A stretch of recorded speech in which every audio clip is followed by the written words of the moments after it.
Hey y'all, we're gonna go over new Melones. I just spent 3 days out there. A little bit different style video today. If you like it, leave a comment down below. Um, Let me know what you think about this. It's a little more in-depth than I normally do. Normally I just say, here's a fish catch, this is what I'm doing. This is actually going to show what I'm fishing, why I'm fishing it, and what different baits I'm using in that area. It's gonna be a little bit longer. Hopefully I can keep it interesting. Hopefully you guys can learn something. Like I said, let me know down in the comments. Let me know if this is a good idea or not a good idea. But let's get started. So, New Milano's Lake, you can see here. And we have the launch and the other launch. One of the most productive areas for me for this lake is there are rock fields and rock points that come out from this bank right here. You always see boats there fishing it, and there's a reason why. There's a lot of fish there, anywhere from good sized spots to good sized largemouth right in that area. To look in on this, remember the water is already pretty low on this. There is a nice rock drop off, a nice sharp drop off that's right here, and they will sit around these bigger rocks that are right there, and then also they'll stage up on this rock point that's here. One of the other things to that is you can kind of see down deeper, there's these trees that are way under the water now. Wintertime, they can stage in those trees, and I think that's a lot of the reason why they're there, and they don't have a very far drive or far far swim to get to bedded water. The other thing I like to focus on is there is a rock field right here. I'll zoom out just a little bit so you can see. It's kind of mid-length through here. There's that rock field right there. I seem to catch a lot of largemouth there in this little rock area.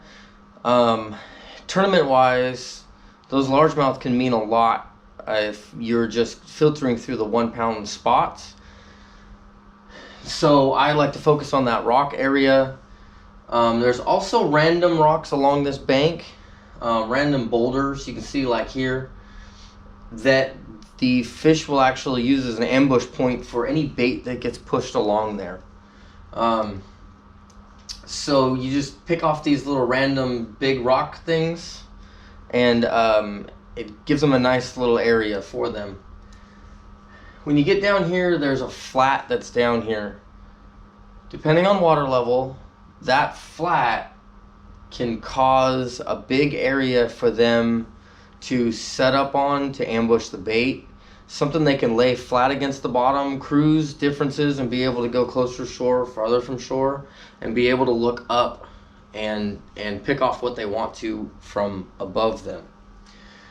That pretty much covers that. If you guys like throwing glide baits, these two banks right here are really good for glide bait ambush points. Myself, I catch a lot of smaller fish. I do not doubt that there's not bigger fish there, but most of the time you can at least warm up on glide baits, figure out what colors they want, what baits they want. You could use that as like your practice grounds. As for this weekend, I'm going to leave other areas out. Just going to talk about this weekend's kind of where they're at right now. The other place I found them, again, this is the Tuttletown ramp. Right around the corner from the Tuttletown ramp, there is a creek that runs way back in there. A lot of people fish that area. A lot of people fish these offshoots. What I'm looking for specifically is if you look up this arm, the water level goes to right here. And that water level, it's nice and shallow inside there, which they're still bedding a little bit. I think a lot of them are going to be post-spawn now. I feel like there's already a couple waves that have come through, and they're kind of moving into that post-spawn area. But what I'm looking for is, these right here are trees. Trees that grew while the water was down. Now the water's up into those trees. So there's anywhere from, I think out here's like 15 feet deep on the outside of these trees. And it goes all the way up to like 4 foot deep on these trees that are in here. So what they're doing is there's bait pushed up into this cove, and they either push them into the trees, or if it's bad weather, that bait comes out of those trees and they go into this trough that's right into this area. Or there's even deeper trees. I'm talking up to like, I think it's like 35, 40 feet deep of trees, and the tops of those trees are only 10 foot. So they can climb up and down that tree to whatever depth the bait is at and be able to use the trees as a backstop to keep the bait inside that cove. So there is a bunch of really good fish out here in these deeper trees. I myself could not get them to go. They are so bait oriented that I couldn't get them to go. And not to make excuses, but I forgot my flutter spoons, or left my flutter spoons at home, which probably would have been the best idea. And also another addition to this cove is there is scattered wood lining the banks, and they're using that scattered wood to ambush. Inside this little offshoot here, there is some standing timber. That standing timber has crappie in it, that has bass in it, but there's plenty of food in there for a large size fish between the crappie, the bait, and just, well, realistically, other small bass. So this area is really, really good. I will say Friday when I was there, they were pushed all the way to the back of this cove, back in these trees, up into the flats. Saturday with a weather change, they were mid-level. They weren't in the trees, but they were in the shad and the bait in between the trees. And Sunday was even worse weather, and they were out here in this area. There was some stragglers up shallower, but the majority of them stayed in this little area. So they're using this through the different weather to move up and down to be able to adapt to the weather, get comfortable, and do their thing. Next area, there's coves and stuff like here with wood that obviously have hold fish because they have to get in and out of there somehow, right? Next area I'm going to talk about, for sake of time, is going to be pretty much this entire area, starting from this point out here, around and up to this point right here. There's a lot of fish in this area, like a lot of fish in this area. It's finding them. They're moving around. They're nomadic, but they are in there.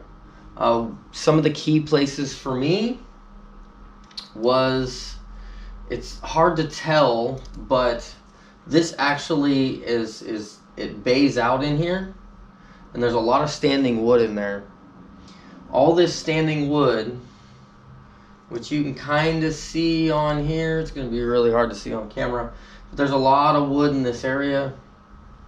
They're using that to just kind of lay back. They're still bedding in this area. If you go back in this creek, again, there's those trees, and they're rolling around in those trees, and they'll push up there, and again, they're using these trees and these outer wood to stay comfortable. So as the weather changes, they're just moving up and down, whether it's beds or whether it's just the seasonals, but they're just using that trench as a migration point, and then these points that are out here as a migration point. right across here is, hold on, I gotta get locked in here, is a rock clump. Okay, so there is rock vein that runs down right in here in this area. I'm gonna zoom out so you can get back a perspective of it. Okay. That rock clump, a lot of the bigger fish are using that rock as their ladder to move up and down, and then either move into the cove or out of the cove. Sunday the weather had declined enough, they were actually moving out of that area and heading back down towards these trees, which are really deep, and back into this gully. This is a point, or an island right here, and then there's the point that comes down here, and this trough that's right here. They're moving back into there. One of my key areas for both days is right here. There's an island top right here that connects in. It's basically, it saddles out. It's a long point that saddles out, and then there's an island top. And there's this outside of this point. When that weather went down, a lot of those fish just flushed from here, and they flushed to this point. There's trees, there's everything they need right there. The other thing is, when they were in feed mode, a lot of them were using these troughs. You can see these. Let me zoom in on them a little bit for you here. So if you look, there's trees along this trough, whether it's live trees or whether it's just old standing forest. They're using those and they're ambushing off of that. You can catch them out in the middle. They're still roaming through there. Depends on the day. Again, there's crappie schools in there. Not as much in this area, but there are crappie in that area. And there's wood. Oh, went way off.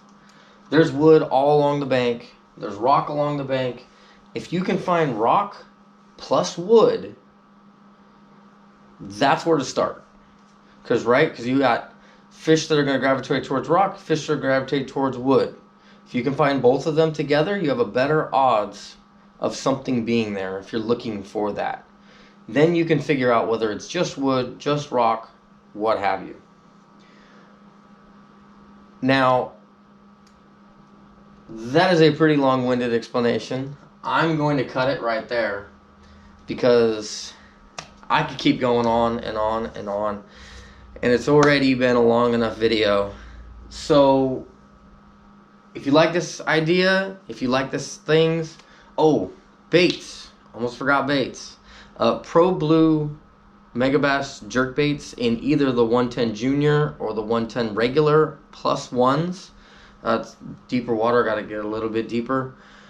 The other thing was Sorry Steve in drop shot. Literally cast it out, let it hit the bottom, count to 10, pick it up, fish is there, fish is not there, reel it in. Just that simple, just that easy. Cast out, let it hit the bottom, dead stick it, like laying slack line on the water. Wait 10 seconds, check it, move on, make another cast. And then you can cover water faster that way. So you just hit a spot, hit a spot, hit a spot. Trim the sides of those trees as you throw in there and just shave down the sides of those trees and they'll eat it. Other thing was like an underspin with like a Kitech on it. That was working also.